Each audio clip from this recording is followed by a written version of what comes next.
السلام علیکم dear student, امید ہے آپ خیریت سے ہوں گے۔ آج ہم میقات سوم میں ایس ایس ٹی کا آغاز کریں گے۔ ایس ایس ٹی میقات سوم میں آپ کے 4 اسباق شامل ہے، جس میں پہلا سبق ہے جنوبی ایشیا میں فرد، کمیونٹی اور گروہ۔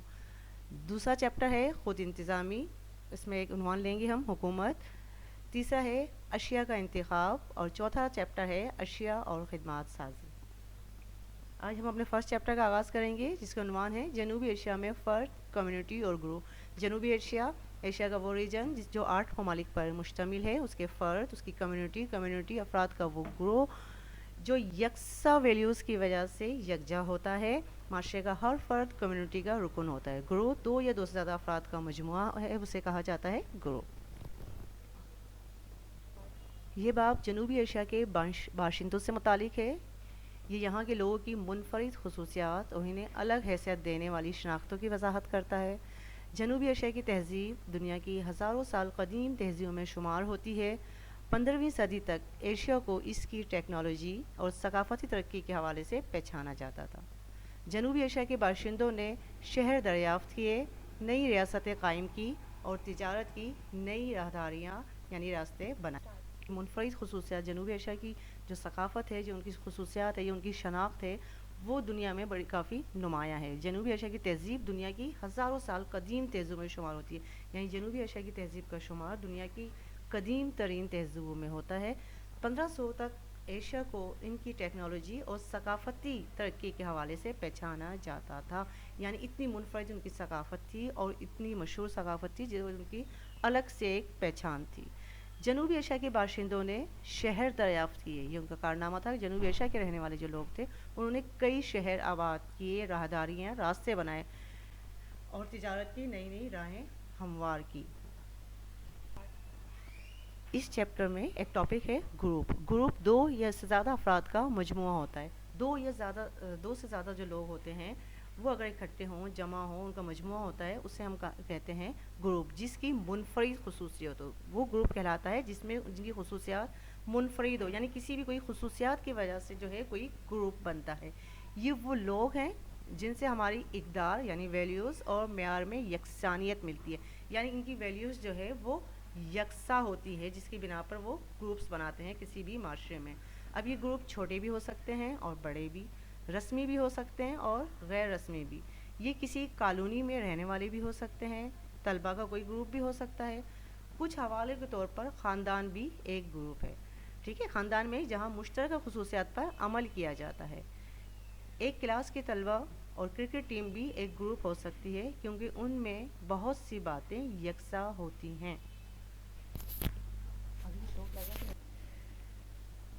جنوبی ایشیا کے باشندوں کی شناخت کے کئی عوامل سے متاثر ہوتی ہے، جن میں خاندان، ثقافت، احباب یعنی دوست، اور ذاتی مفادات یعنی ذاتی فائدہ، اور گرد و پیش یعنی ارد گرد کا جو ماحول ہوتا ہے، وہ مل کر جو ہے کسی بھی شخص کی جو ہے وہ شناخت میں اہم کردار ادا کرتا ہے۔ کچھ عوامل کا اثر زیادہ ہو سکتا ہے اور کچھ کا کم، اور کسی کا کوئی اثر نہ ہوتا ہو، ایسا بھی ہو سکتا ہے جو ہمارے ارد گرد کا جو ماحول ہے اس کا اثر کم ہوتا ہو، خاندان کا اثر زیادہ ہوتا ہو، ٹھیک ہے، اور اپنی جو ہے ثقافت کا اثر یا تو زیادہ ہوتا ہو، یا پھر جو ہے احباب یا دوست ہے ان کا اثر کسی کی شخصیت پر زیادہ ہوتا ہو۔ بحیثیت شخص جیسے ہی کوئی فرد خاندان میں پرورش پانا شروع کرتا ہے، وہ ان کی زندگی کے کئی پہلوؤں سے متاثر ہوتا ہے، ٹھیک ہے۔ کوئی بھی فرد جس کی پرورش خاندان میں ہوتی ہے، وہ یقیناً جو ہے اپنے خاندان سے جو ہے وہ متاثر ہونا شروع کرتا ہے۔ خاندان اور ثقافت فرد کے احساس سے ذمہ داری، اخلاقیات، اقدار یعنی ویلیوز، کھیلوں اور زندگی کے دیگر شعبوں پر اثر انداز ہوتے ہیں۔ نرم لہجے میں گفتگو کرنا بھی خاندان ہی کے ذریعے سکھایا جاتا ہے۔ کرکٹ سے لگاؤ اور میچوں میں شریک ہونا جنوبی ایشیا کے لوگوں کی روایت بن چکا ہے۔ یہاں کے بہت سے لوگ ٹی وی، سینما دیکھنا پسند کرتے ہیں، جبکہ ٹریفک قوانین کی خلاف ورزی بھی ایک مثال ہے، اور لوگ بڑی شان سے قانون کی خلاف ورزی کرتے ہیں۔ یعنی ارد گرد کے ماحول سے، خاندان سے، احباب سے لوگ اس قدر متاثر ہوتے ہیں، نہ صرف ان کی اچھی عادتیں اپنا لیتے ہیں بلکہ جو بری عادتیں ہوتی ہیں ان کو بھی اپنا لیتے ہیں، جیسے قانون کی خلاف ورزی وغیرہ۔ ڈیئر اسٹوڈنٹ، اپنی اب فیئر کاپی میں میقات سوم کی ہیڈنگ ڈالیں گے، اور فرسٹ چیپٹر کی چاروں پورا سلیبس اتاریں گے اور پھر اس کے بعد فرسٹ چیپٹر کی ہیڈنگ ڈال کے یہ کام شروع کریں گے. جنوبی ایشیا میں فرق، کمیونٹی اور گروپ. پہلے ہیڈنگ ڈالنے کے بعد مفصل سوالات کی ہیڈنگ. پہلا سوال ہے گروہ یعنی گروپ کی وضاحت کریں اور اس کی اقسام مثالوں کے ساتھ تحریر کریں. گروپ کی ہیڈنگ ڈالیں گے اور اس میں پیراگراف لکھیں گے. گروہ دو یا اس سے زیادہ افراد کا مجموعہ ہے جس کی منفرد خصوصیات ہوں، ٹھیک ہے، جو ایک دوسرے سے الگ کرتی ہوں. گروپ چھوٹے بھی ہو سکتے ہیں اور بڑے بھی، رسمی بھی ہو سکتے ہیں اور غیر رسمی بھی، یعنی مختصر ٹائم کے لیے بھی ہو سکتے ہیں، زیادہ ٹائم کے لیے ہوتی ہے، رسماً بھی گروپ بن سکتے ہیں، چھوٹے بھی ہو سکتے ہیں، 4-5 افراد پہ بھی ہو سکتے ہیں مشتمل، یا 8-10 پہ بھی ہو سکتے ہیں.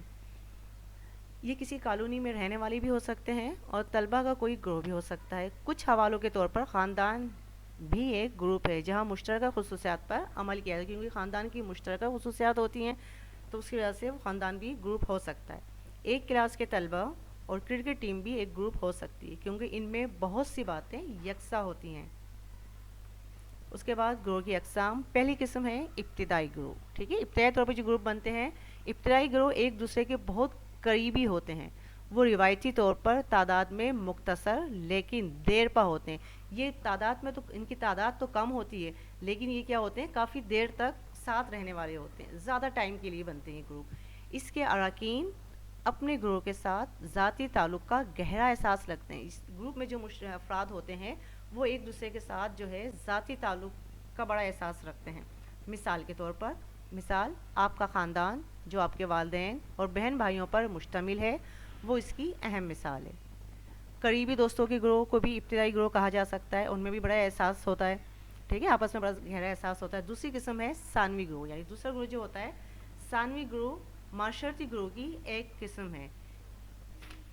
یہ بڑے اور مختصر ہو سکتے ہیں لیکن زیادہ تر الگ تھلگ اور قلیل یعنی کم مدت، تھوڑے ٹائم کے لیے ہوتے ہیں. یہ عموماً کام کی جگہوں یا اسکول میں پائے جاتے ہیں، ٹھیک ہے. جب تک ہم کام کی جگہوں پہ کام کرتے ہیں گروپ کے ساتھ رہتے ہیں، اسی طرح جب تک کلاس میں ہوتے ہیں اسٹوڈنٹ کے ساتھ ہوتے ہیں تو اس گروپ میں ہوتے ہیں. اس کی مثال ہے آپ کی کلاس، کھیل کی ٹیم یا دفتر میں کام کرنے والے کارکنوں کو ثانوی گروہ کہا جاتا ہے، ٹھیک ہے. اب کویشچن نمبر 2 ہے، ایک چارٹ بنائیے جس میں جنوبی ایشیا کے باشندوں کی زبان، مذہب اور تہوار کے بارے میں لکھنا ہے، ٹھیک ہے. یہ کالم بنے گا ممالک، زبان، مذہب اور تہوار کا. پہلا ملک ہے پاکستان، ٹھیک ہے، اردو زبان ہے اور 97 جو ہے پرسن جو ہے مسلمان ہیں اس میں، اور ان کے تہوار عید الاضحیٰ اور عید الفطر، عید میلاد النبی ہے. دوسرا ملک ہے بھارت، جہاں کی زبان ہندی ہے. اسی طرح تیسرا ملک ہے نیپال، اس کی زبان ہے نیپالی. 82% بدھ مت ماننے والے لوگ ہیں اور ان کے تہوار ہے دشائن. اسی طرح ممالک کے نام کے سامنے ان کے مذہب، ان کے تہوار اور ان کی زبان آپ نے لکھنی ہے. اس کے بعد مختصر سوالات کی ہیڈنگ ڈالیے گا. پہلا سوال ہے جنوبی ایشیا کے ممالک کے رسم و رواج کے بارے میں لکھیے. رسم و رواج کی ہیڈنگ آئے گی بیشتر یعنی زیادہ تر جنوبی ایشیائی ملکوں کی رسم و رواج ایک جیسے ہیں، ٹھیک ہے. پہلا جو ہے لوگ مشترکہ خاندانی نظام میں رہنا پسند کرتے ہیں، بزرگوں اور مہمان کا بھی احترام کیا جاتا ہے. لوگ مل کے رہتے ہیں، خاندانی نظام میں رہتے ہیں. دوسرا جو ہے لوگ چٹپٹے کھانے پسند کرتے ہیں. زیادہ تر لوگ جو ہیں وہ ایشیا کے جو لوگ ہیں جنوبی ایشیا کے، وہ چٹپٹے کھانے پسند کرتے ہیں. یہ بھی ان کی خصوصیات ہے، رسم و رواج کا حصہ ہے.